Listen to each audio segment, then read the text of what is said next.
It reminds me of, what they say, the definition of stupidity is doing the same thing over and over again and Yeah, expecting different outcomes. yeah, I think exactly. this is a really prime Yeah. example of that.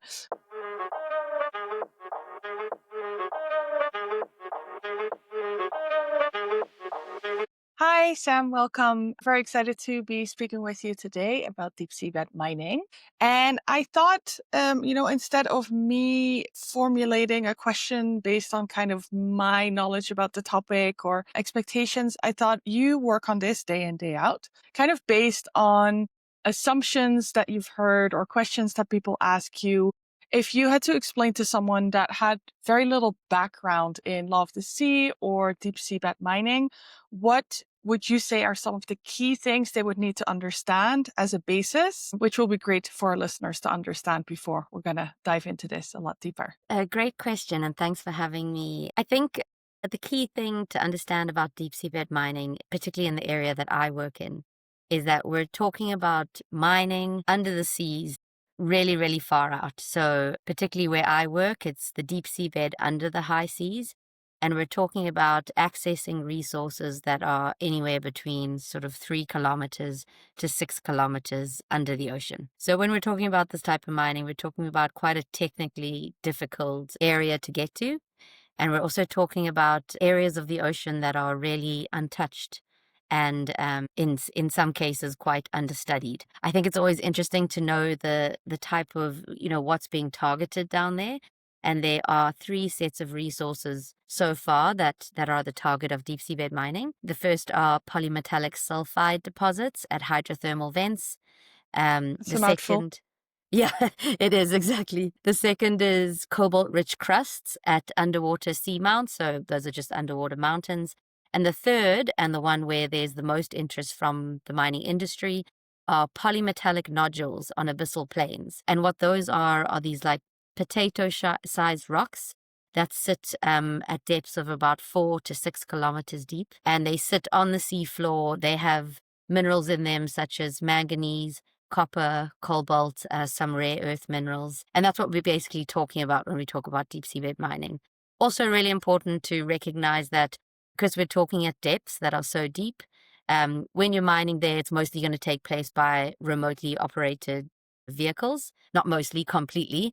And so the mining would take place under the ground, everything that it comes into contact with, and it would then be pumped up back to a sort of processing ship that sits above the water.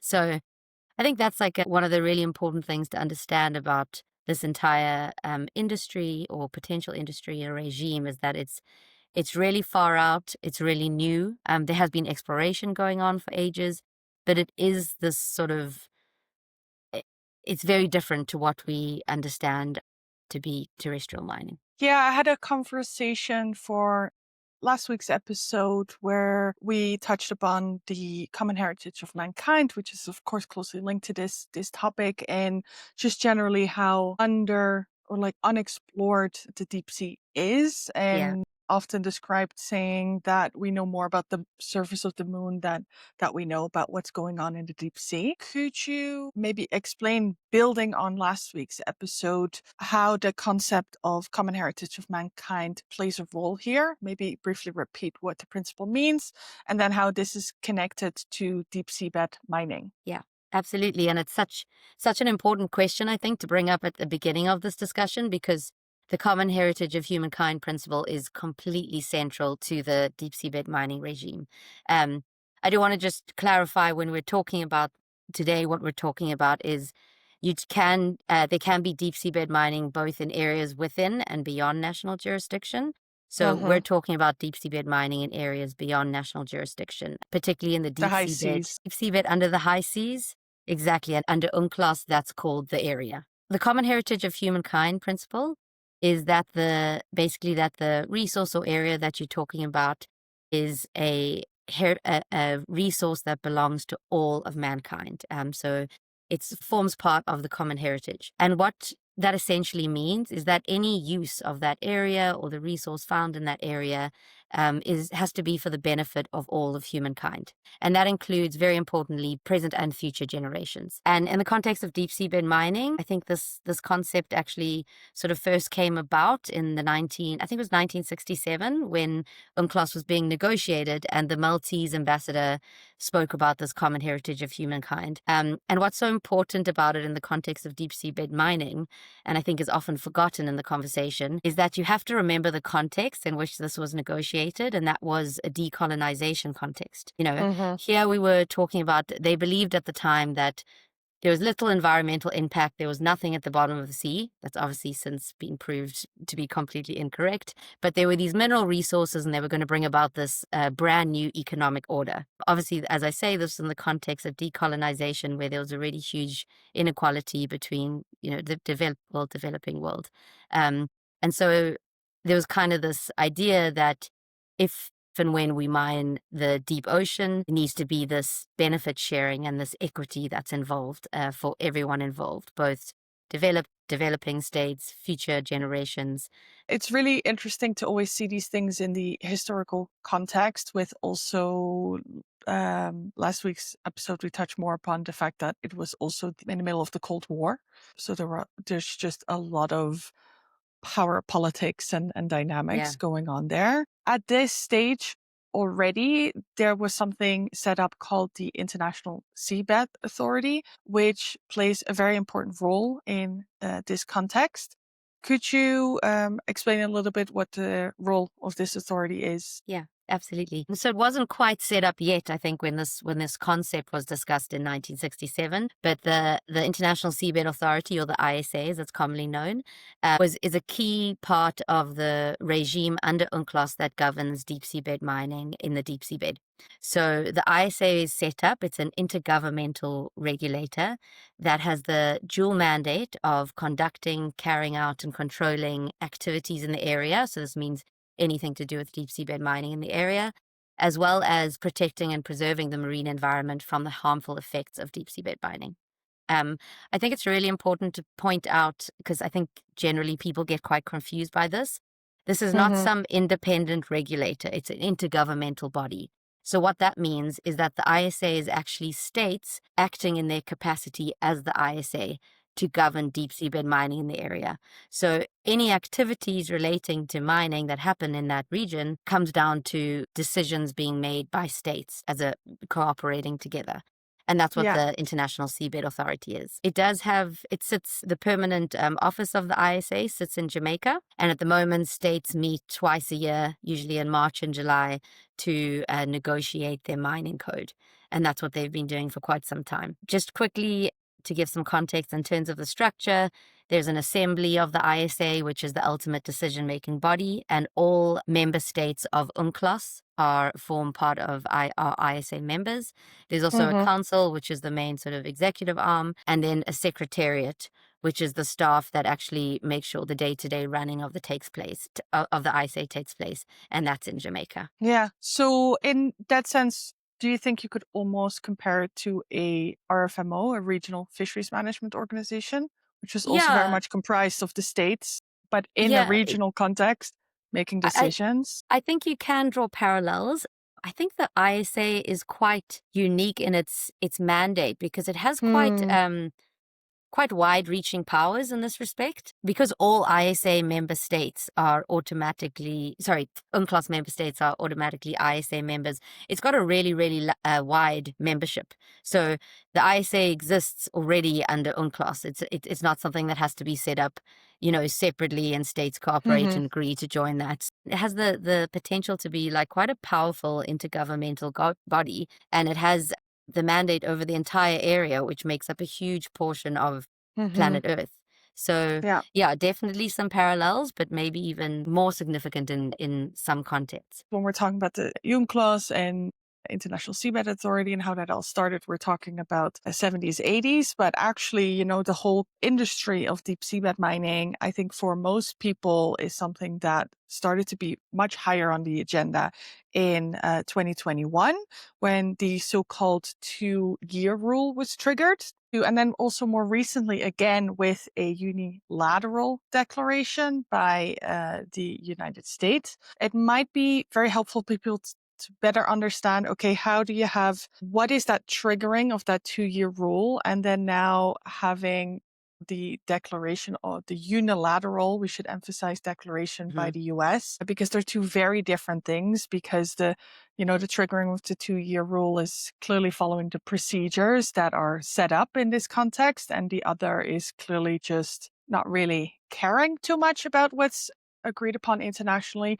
So could you briefly explain kind of the differences between these two actions? And also as someone who's working in this field and, you attend the meetings in Kingston, what has been the response of the international community to both these actions, basically? Yeah, those are great questions, and I think you really hit the nail on the head there by differentiating between them. One being a lawful action under the regime that exists, and one being a unilateral and arguably unlawful action by the United States. So the 2-year rule was triggered by the small island state, or rather large ocean nation, of Nauru in July 2021. And I'm going to have to take a step back to fully explain this. Please do.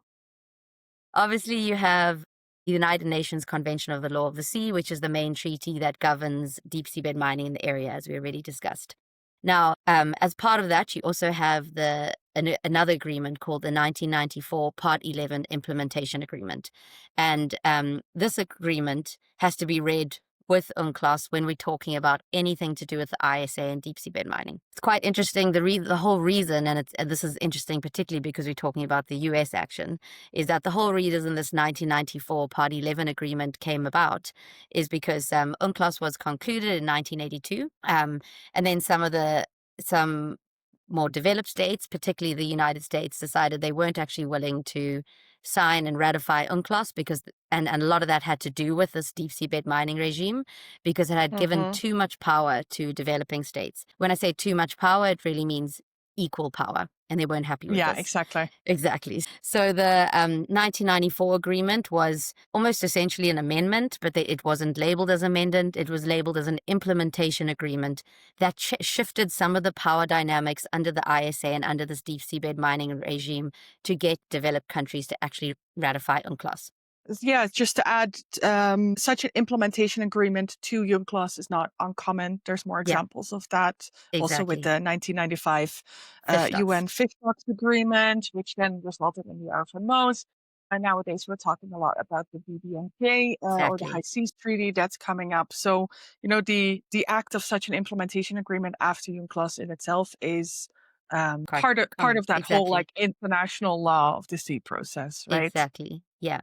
So when it was after the 1994 agreement was signed that then enough states ratified and UNCLOS came into effect. So it's under the 1994 agreement that this 2-year provision actually exists. And essentially what Hmm. it says is that if the provision is triggered, then the ISA has 2 years to make sure that its mining code is finalized. And once those 2 years are up, so this would have been July 2023 in this context, the mining code that is in place, even if it's still in draft form, is the mining code against which any application will be assessed if it's submitted to the ISA. So it's an application for a mining license or permit. Hmm. I think it's important to note here, though, that although Nauru were completely well within their rights to trigger this 2-year rule and it was done under the correct procedure and everything, there is debate about whether this was actually used in the correct manner. So the Okay. 2-year rule, I think, was really there for the reason of if there was a deadlock in a decision. So there'd been negotiations, there was a full mining code that states had finished negotiating, everything was in place, and there was a bit of a deadlock in the council or the assembly with actually being able to vote it in. So it was supposed to be used in a way that made sure that it wasn't just because the states couldn't reach agreement that the mining code would not come into place. What we have is actually quite a different situation because states are still very much negotiating the exploitation regulations, and they aren't even close to being finished. So this 2-year rule was triggered almost a bit prematurely, let's say, because we're not really close to a place where the mining code is where it should be when it comes to environmental regulations, where it comes to inspection and compliance, benefit sharing. And so even though the 2-year rule was finished in the period was finished in July 2023, Nauru has in good faith not yet brought an application for mining because their states are still negotiating their exploitation regulations. Yeah. Yeah, Yeah, because we're, of course, 4 years exactly. after After, 2021, and the rule is called a 2-year yeah, rule, which I assume is for a reason. It's a very exactly. interesting discussion. It's actually one of my favorite legal discussions is if we're looking at kind of the intent of the legislator and Mm-hmm. then how a law is being used and Yeah, kind of thinking about, okay, that doesn't really seem to be completely aligned, but technically you could also argue that it is lawful. exactly. Yeah, So what do we do then? It's like just my law geek exactly. And side, I think, my favorite types of yeah. discussion. And we find this so much in international law, especially because, Mhm. as we all know, treaty negotiations are a very different process to how, national legislation is written. And at the end of the day, we have to remember that states have to come to consensus. So sometimes we do find in treaties, very complicated or very strangely worded things. And that's usually as a result Mhm. of the only agreement that states could reach. Yeah, Yeah, exactly. Kind of like an odd, you just had to come to a consensus, but it just wasn't the most not logical or quite clear right. thing Exactly. anymore. Yeah, but then some countries are maybe more comfortable with the fact that it's not so overly codified and exactly clear, Yeah, because it also means that if it is triggered, there's still room for discussion, which is in a exactly. way kind of stupid because we're just postponing Postponing it. this But discussion. exactly. But at the end of But the day, UNCLOS is it is a framework agreement. So I guess they're like, we can yeah, get it to this point and then the yeah, details will be exactly. ironed out later. And I think that brings us, yeah, super nicely to what's happening in the United States with the Mm-hmm. executive order. Yes. Which was Because January of this year, I believe. April of this year. Yeah. April. Okay.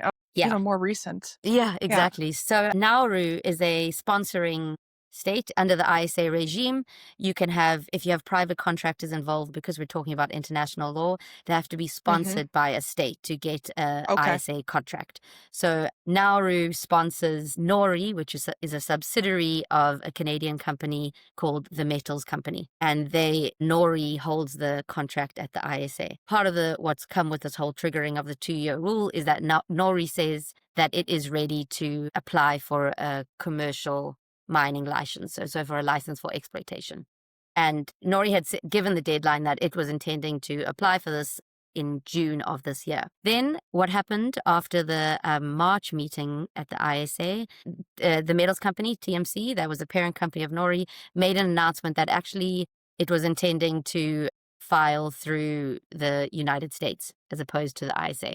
And this brings us to Trump's executive order of April 2025. And again, I'm going to have to take us a step back here to understand this. While UNCLOS was being negotiated, there were some states that put in place sort of temporary national legislation that governed exploration and exploitation in the area relating to deep seabed mining, of course. And one of these states was the United States, which put in place legislation called the Deep Seabed Hard Resources Mineral Act, DSHMA. And that was legislated in 1982, so the same year that UNCLOS was finalized. Now, under DSHMA, it makes it very clear that this is supposed to be temporary interim legislation awaiting for the international regime that was being negotiated.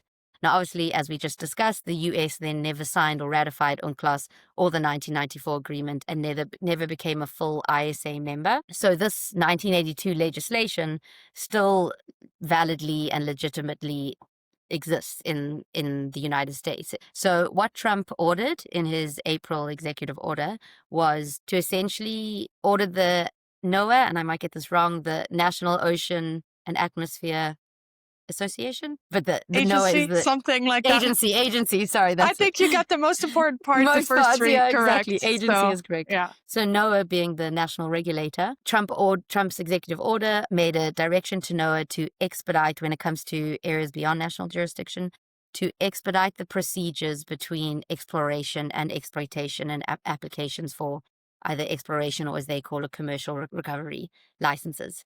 Um, and then a couple of days after that, the metals company applied for both exploration and commercial recovery permits under the NOAA system. And so, to get back to your original question, how is this different to the 2-year rule?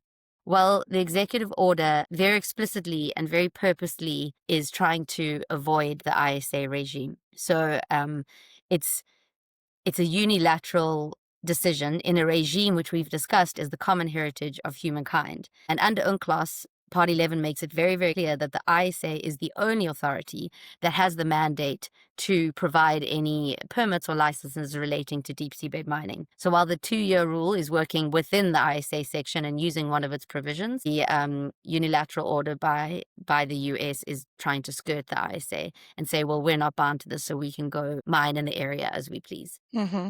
Which a Yeah. lot of people would argue is contravening customary international law. But there's a whole debate on that I'm not sure we'll get Yeah. into today. Yeah. Yeah, but just to briefly explain for people that are not familiar with international law of the sea, even, there's some of these agreements that are so widely signed and ratified by states. And the UNCLOS, the UN Convention on the Law of the Sea, is one of those examples that we basically consider that to be customary international law. And that applies to all states. So even though the US hasn't explicitly ratified it, Yeah. you could also, from an international law perspective, argue that it does still apply to them, because you can see how crazy it is if we live in this world and we have international law that some countries could just simply opt out on things when it isn't working for them. This is something that is not, for us, that sounds crazy. From the US perspective, it's not the only example that is there where they refuse to be bound by something Yeah. that is generally quite common good for the international community and for international law. And for the environment. Yes, and especially now with the environment and seeing that, and the ocean is definitely example of that. Whatever you're doing doesn't just only affect you; it affects everyone else. Like we draw up these borders. In reality, ecologically, that doesn't really mean much, right? Exactly. Because Yeah. the unit in which we have to measure things is not countries, it's more like ecosystems. And of course, if you contribute to climate change, that's going to negatively impact everyone because that will just spread globally. So I think the environment definitely is really showing that this unilateral thinking in this globalized world that we live in, where whether you like it or not, we do all depend on everyone to just step up and frankly giving a fuck about what we've agreed. Yeah. And deep seabed mining, I think, in this sense, is a very good example. I'd be curious to know from your perspective. So, we've discussed a little bit kind of what is the regime and the law here. But just, set aside the procedures and the law for a second. Why is this such an important topic? Like, why would anyone that cares about the ocean, which we know we all should, because without it, we're not breathing. But why should anyone that cares about the ocean care about this subject of deep seabed mining? Yeah, I think it's such a good question, particularly when we're talking about deep seabed mining so far out, because it can feel like a Sounds topic so that's technical, right? it's so technical, and it can Yeah. feel very out of sight, out of mind, to Yeah. the average individual. You're like, how am I connected to this? There's so many environmental issues. Why does this one matter? So I think it's a really important question. And I think there are a couple of answers to it. Firstly, this is one of the last sort of untouched, and I'm going to use the term ecosystem very broadly here for the deep Mm-hmm. seabed, but one of the last untouched regions and ecosystems on our planet and in the ocean. And, while we're today so trying to face this triple planetary crisis that we've created, it seems a bit out of sorts to be, pushing forward with a new extractive industry in one of the most pristine, untouched environments on our planet. And I think, is the answer to the environmental issues that we've created more mining, more extraction? Mm-hmm. That Yeah. doesn't seem right. And I Yeah. think the other reason is what you already mentioned, is that we've drawn up these maritime boundaries under the United Nations Convention of the Law of the Sea, but the ocean doesn't recognize those or stick to those.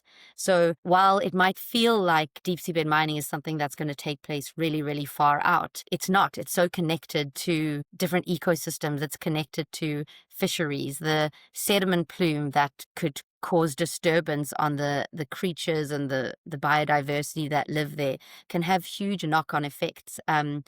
And we don't even know what those are. We haven't had enough time to study the deep ocean and understand what its ecosystem functions are. I think it was 2 years back now, or maybe it was last year, July, a paper came out about there possibly being this production of dark oxygen, and that's something that needs to be further examined and researched. And I think we don't know what we don't know about the deep sea, but what we do know is that we need to know a lot more, and that deep seabed mining will have significant adverse impacts. And we really need more time to figure out whether this is at all of a viable, sustainable option, what impacts it will have. And I think, yeah, just really keeping in mind that interconnectedness of humans and humans needing a healthy environment to survive, and what is happening down there and how it contributes to all other ecosystems. Yeah. Yeah, and having seen interviews with people from like the metals company, and where they give this kind of like almost like this green pitch where it's Yeah. like, oh, we have this alternative and it's just lying there as if we just like walk over and grab it, Pick it up. and Yeah.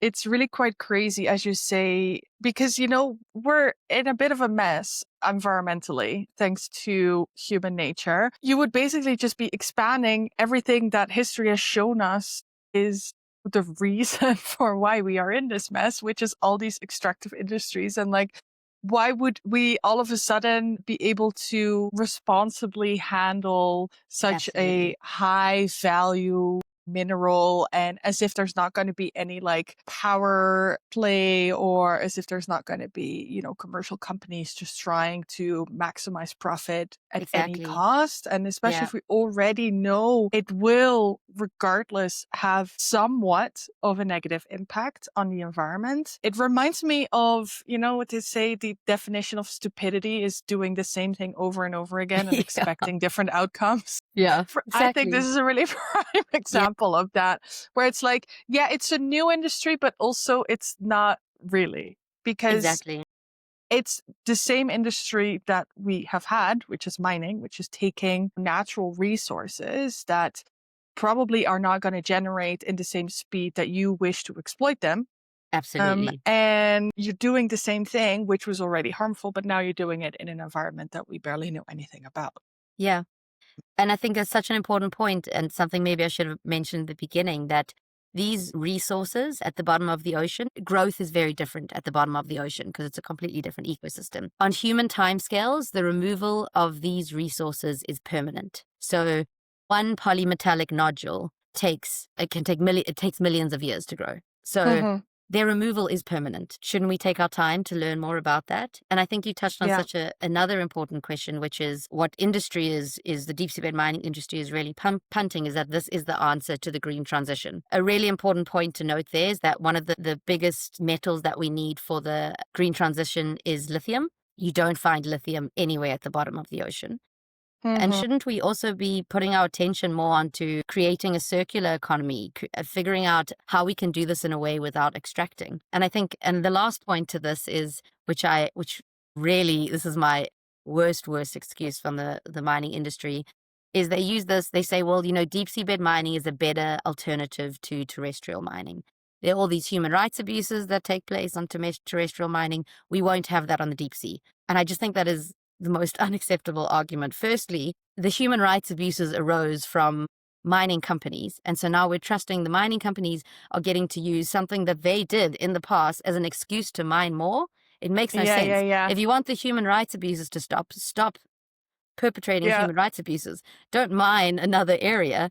And yeah, secondly, although you don't have any humans obviously mining at the bottom of the sea, it doesn't mean that there won't be like human involvement on the ships when all the materials is brought up and there's processing happening. exactly.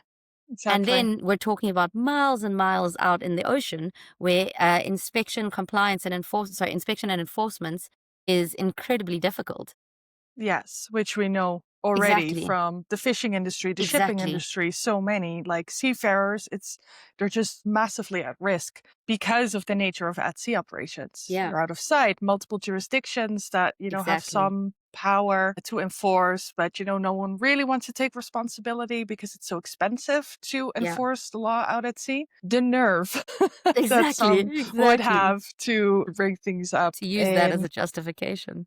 Yeah, yeah, exactly. And also sometimes feel it's like, can we just be honest about what this is really about? Where it's like, it's not so much that you found this alternative source for your metals, but it means that you, as the US, for instance, now have access to metals that you otherwise wouldn't have, which now make you maybe dependent on some countries that you don't want to depend on. So exactly. I think back to as when the context in which the International Seabed Authority and UNCLOS was negotiated, there's a lot of power dynamics at play here. And still, I think a big concern about equity of, Exactly. That's exactly what I was gonna say. And I think, there was this idea, and going back to what we discussed earlier about the common heritage of humankind, the whole thought was this is gonna be a new economic order, and there has to be all this benefit sharing. And even putting aside the environmental arguments, which, I don't think we should ever put aside, but unless deep seabed mining actually is going to bring about real benefit to developing and least developed countries, it should not take place. And on the current hmm models, the benefit that it looks like developing countries who can't necessarily maybe be engaged in it themselves is going to get is really minimal. And so, unless that benefit is really for the benefit of humankind, hmm it should not be done. And that and also really important to emphasize and remember that it's not just humankind now, it's future generations. So if we're Yeah, exactly. extracting all of this now, destroying the environment for it, are we doing something for the benefit of future generations? Yeah. Yeah, Yeah, it's interesting. It seems like an example where we show just generally looking, as an environmentalist and looking at all these changes we need to make, where it's not so much that we're just like looking for new sources, but we're not really trying to break free from the system that got us into this mess in the exactly. first place. Yeah, And that is a really big issue that we see in a wider context, and probably not only in the context of oceans. But I just think that's something to think about. Maybe not a discussion where I'm particularly optimistic yeah, about the ability to change, because some states do just simply have more power still than yeah, others, and they will exactly. definitely use that to their advantage to keep that. But yeah, I think that is why this is such an interesting discussion, because we're not just talking about one thing here. I think it's a really good example of a wider discussion Yeah. that should be had. So from a legal perspective, where do we stand now? So, are companies, allowed to mine? Are they expected to be allowed to mine in the near future? Where are we with kind of further developing that legal framework that was really at the basis of, this 1994 implementation agreement? Where are we? That was in fact a little bit easier to answer before April, so I'll answer it in two parts. Under the ISA system, contractors and exploration has been taking place for quite some time, but there is no exploitation, and exploitation is not permitted to take place until a mining code has been agreed to. What they're doing when they meet every March and July is continuing to negotiate the exploitation regulations, and they have made, they've been negotiating in good faith, and they have made progress on that. That said, even once the exploitation regulations are finalized, and just to put this into context, at the moment, that's like a 200-page set of regulations. They are very complicated. We're talking about environmental regulations. We're talking about sponsorship, which is the whole arrangement of how states can actually be involved in this. There has to hmm be a benefit sharing regime that's nowhere close to being finalized. There has to be inspection, compliance, and enforcement mechanisms. So they are still very much negotiating the mining code, and that mining code is really not close to being finished. Okay, one question about that. When you say the mining code, because you normally with internationally negotiated and then agreed upon agreements or treaties, you have a process where it's like, okay, at some point it's you have a final text, then you need to have signatories, and then you need to have the ratifications. With this mining code, because it's negotiated in the context of the International Seabed Authority, would it just kind of enter into effect at a certain date, or do we then still need to have another round of consent by all of the states? So You wouldn't have consent in the same way you do with treaties because Mm-hmm. the UNCLOS is already the framework treaty, and so the mining code is being negotiated by the International Seabed Authority as part of its duties. It does have to be passed by consensus, though.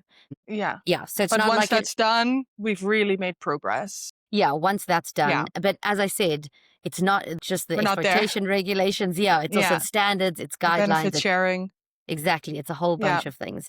So that's Yeah. where we're at. Of course, the US system, sorry, the US's action, unilateral action, makes this a little Mm-hmm. bit more complicated because Yeah. perhaps TMC is just going to go mine through their um, their application to NOAA. That said, I think there's something really important to raise there, and that is that deep seabed mining is a very complicated procedure, you know. So the metals company, for example, has the technology or contracts out actually the technology to be able to actually mine the deep seabed. But that's not the end of the operations. You have to extract the minerals, you have to process them, you have to transport them onshore, you then have to process it onshore. So there are a whole bunch of, let's call them subcontractors along the value chain that have to be involved in these operations. And any member state who is an ISA member, which remember is near universal participation, 169 states, is not allowed to engage in any form of mining operations outside the ISA. And this is a really, really interesting thing. And this is Article 137 of the United Nations Convention of the Law of the Sea, because it means that even if TMC were to mine under the US regulator and under the US legislation, they have partners that are based in Japan or Switzerland, or they're a bunch of partners that would need to assist them with their operations. And there's a very specific provision, Article 137, which says that states are not allowed to be involved, and not just states, it actually talks about both individuals and companies who aren't allowed to engage in these procedures. Hmm. So the question is it even viable to mine outside the ISA section regime like the US is trying to do? States would be breaching their international law obligations if they allowed their Yeah.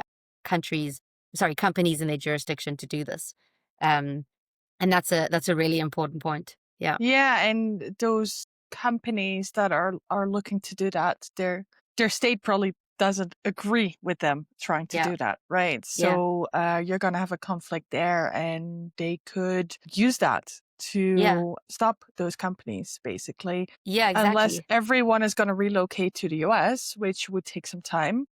Well, they can't even do that because the US doesn't even have, currently as it stands, it doesn't have processing facilities. It would take years to build those. Mm, yeah, exactly. So yeah, it's a complicated question, and Yeah.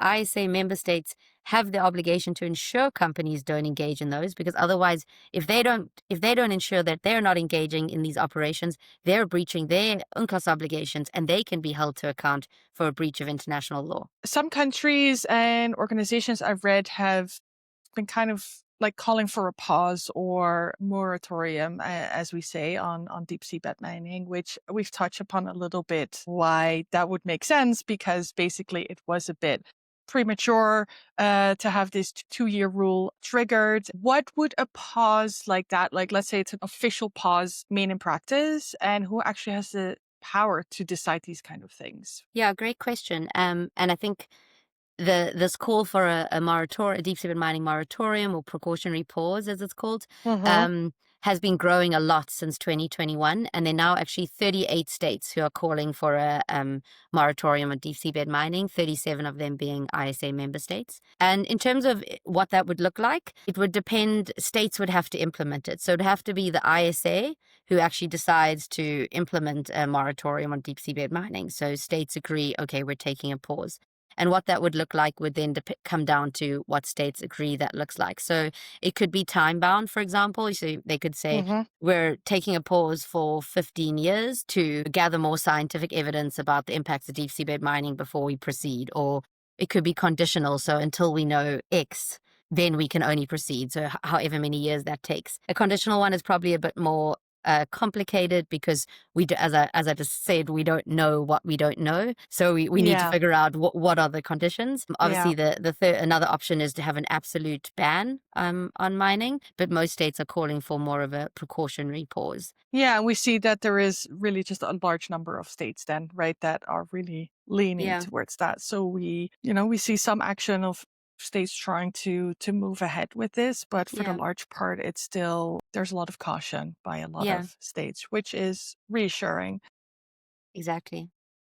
Well, very interesting learning more about the where we are at with deep sea bed mining, and like I said, since 2021, I think a topic that's high on the agenda when we're talking Yeah. about marine conservation or ocean governance in general. I would be curious to know a little bit more about you, as you originally trained and worked as a human rights lawyer in South Africa before you moved to the Netherlands and then joined Ocean Vision Legal, which is where you work currently as a lawyer, in which capacity you do a lot of the work on deep seabed mining. How does a human rights lawyer end up working in law of the sea? So it'd be great. Yeah. I know, of course, there's a strong connection there, but yeah, what's kind of something that drove you to the sector with that initial ambition you had in the context of human rights? Because sometimes it can feel far away, the human rights and the law of the sea. As you said, I was working in South Africa at a great law firm called Webb Wenzel in their pro bono department, working on public interest and human rights matters. That was more on a national basis, so not an international law. But I really loved that, and I still hold a very, human rights is still one of my passions. But in terms of practicing the law, but I always wanted to. I always had this sort of like pull towards environmental law. I was practicing as a litigator, and I wanted to specialize in something. So I moved to the Netherlands to do a master's in public international law, specializing in oceans, environment, and sustainability. And it Mm-hmm. was there that I was introduced to law of the sea and just sort of fell in love with that area of law. Mm-hmm. I've always really loved the ocean, always had this, used to have a joke with my family and friends that I wanted to be a coral lawyer. um, I didn't really know how to do that. And it was through that master's, I did my thesis on the call for a moratorium on deep seabed mining and whether this was consistent with international law. And that's kind of what got me into the whole deep seabed mining world. And I've never gone back from that. And I think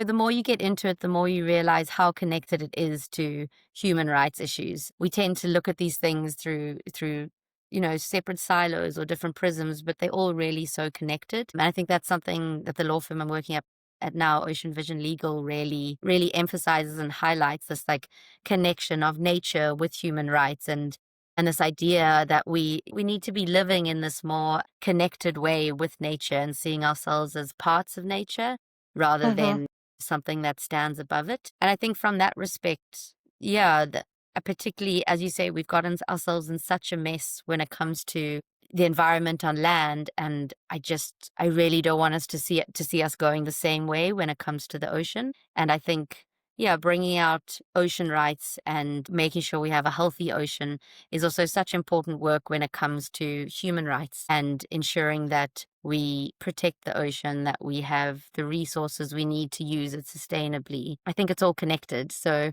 while sometimes it feels a bit far away from human rights, it's actually just, I think, connected by one long string. And that's just kind of how I ended up there. But I really hope one day in my practice I can bring it closer together and continue to work on both um, Mm-hmm. you know, ocean related work as well as human rights and the connection between them. Yeah, and I think that's well said. I think, I work mostly more on the fisheries side and also was very much coming into that from a drive of, wanting to improve particularly socioeconomic human rights, because the focus Hmm. is very often on civil and political, and I always feel like, well, if you can't feed your children, you're not really going to care about the freedom of speech. So, Absolutely agree. Yeah.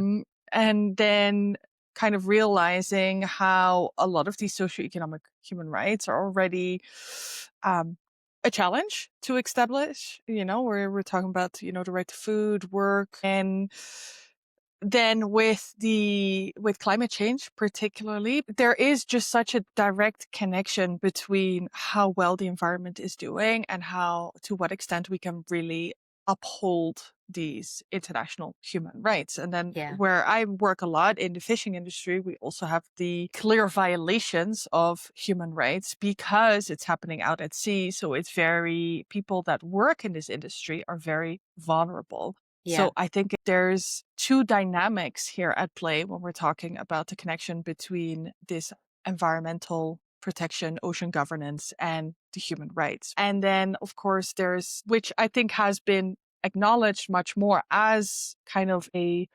prerequisite for human rights, the right to a healthy environment. Yeah, I think it's such a good point, and I'm so glad you brought up the human right to a healthy environment, because I really think that's been getting a lot more attention Hmm. recently, which is so great. So since its recognition by the United Nations General Assembly in 2022, and this, I think it's so important to start really pushing for this. Oh, strong the connection is between having a healthy environment and all the other human rights, the right to food, the right to life, the right to integrity. Like we need a healthy environment to realize all those rights. And so that this sort of push for recognition of the human right to healthy environment, I think, is really bringing these environmental rights and human rights closer, which I think is a wonderful thing. Yeah, 100%. 100%.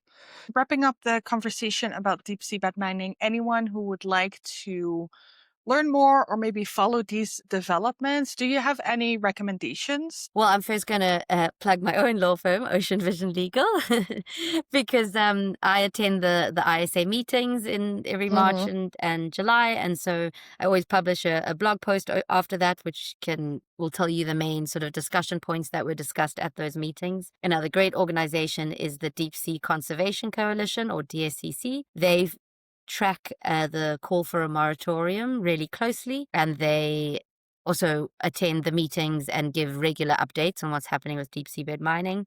If you want to follow what's actually happening at the ISA, you can actually watch Hmm. it online, although that's a very tedious process for the average person. But the Earth News Bulletin is another great source to follow to look at that. And other than that, just news articles and the ISA's website, although that's a lot more Yeah. technical. But I think those are some of the good sources to follow to get your updates on deep seabed mining. Yeah, excellent. And I think it's great for people to know that you do translate your work in this field for articles and blogs for Ocean Vision Legal. I will make sure to leave the link in the comment section so people Thank can you. find it there and check it out. So thank you so much for talking to me today. As always, lovely to see you. And also thank you for the work you do in this field and being a legal voice that is really focused on environmental protection and having some caution that we need to have in this context, and also acknowledging that we're not just talking about the environment here, we're talking about really the good future for humankind in the current and the future generations. So thanks a lot. Thanks so much for having me. It's been such a great conversation.